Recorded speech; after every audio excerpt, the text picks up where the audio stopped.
వరం గారు నమస్తే అండి. అలాగే మిగతా మిత్రులు కూడాను. ముందుగా మీడియా టైకూన్ రామోజీరావు గారికి శ్రద్ధాంజలి ఘటిస్తూ వారి ఆత్మకు శాంతి కలగాలని మనందరూ కూడా ప్రార్థిద్దామండి.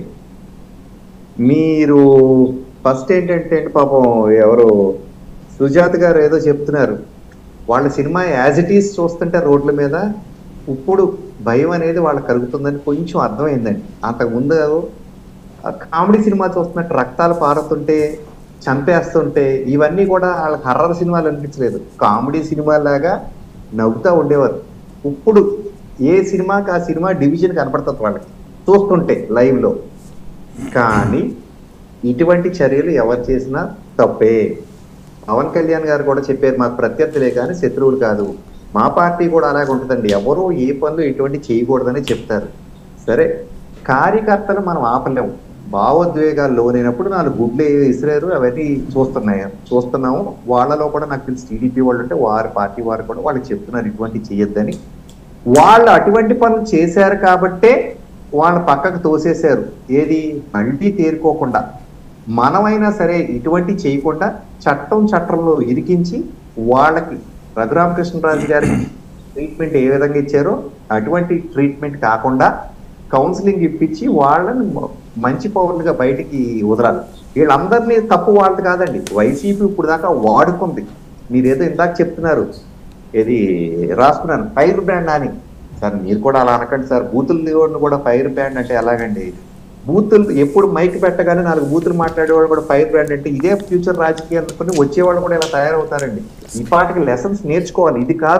ఇది కాదు మీరు ఇప్పుడు జర్నలిజం అంటే ఏంటి, ప్రజల కోసం పోరాటాలు చేసే రాజకీయ నాయకులు ఎలా ఉంటారనేది ఇప్పటి నుంచి చూసి నేర్చుకుంటారండి వైసీపీ నాయకులు కూడా. మారుతుంది, సిస్టమ్ మారుతుంది, వాళ్ళు కూడా మారుతారు. ఇంకొకటి సుజాత గారు అన్నారు, టీడీపీ వాళ్ళు చేసిన అటాకులు కనపడుతున్నాయి, వైసీపీ వాళ్ళు చేసే అటాకులు కనపడుతున్నాయి, టీడీపీ వాళ్ళు చేసే కనపడలేదు. మీ దగ్గర ఏమైనా వీడియోలు ఉంటే చూపించండి. ఇప్పుడు మీ పక్కనే వర్మ గారు ఉన్నారు, ఆయనకి పంపండి. ఆయన ఏం దాయాడు, ఎటువంటి విషయం ఉన్నా వెంటనే డిస్ప్లే చేసేస్తారు.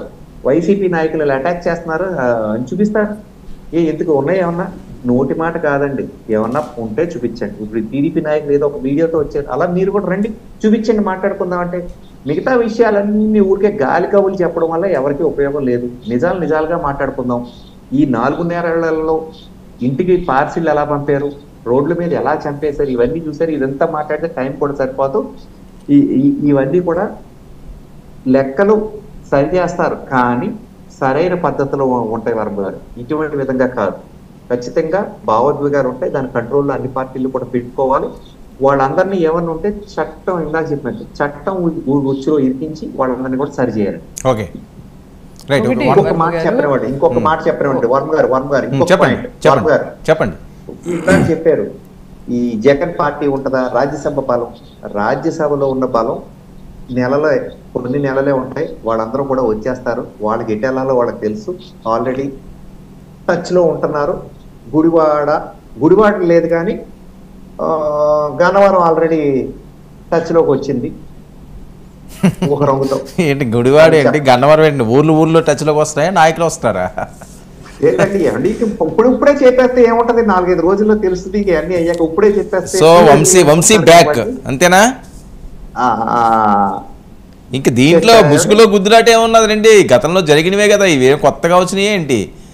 2014లో జరిగినాయి, 2019లో జరిగినాయి. బ్యాక్ అయితే పెద్ద విషయం ఉంది. బ్యాక్ రానివారు కూడా వాళ్ళు వేరే కాంబినేషన్ లో రావాలని చూస్తున్నాడు. ఇలా చూడాలి మీరు. ఓకే, బీజేపీ నుంచి వస్తారా? వేరే రంగంగా చూస్తున్నాడు ఆయన తమ్ముళ్ళు టచ్ లోకి వచ్చారు ఫోన్ కాల్స్ లో. కొడాలి గారు పేర్ని గారు. సరే, నేను చెప్పాలనుకున్న ఆఖరి మాట ఏంటంటే అండి, జగన్మోహన్ రెడ్డి గారు రుణం తీర్చుకునే కార్యక్రమం చేస్తారు.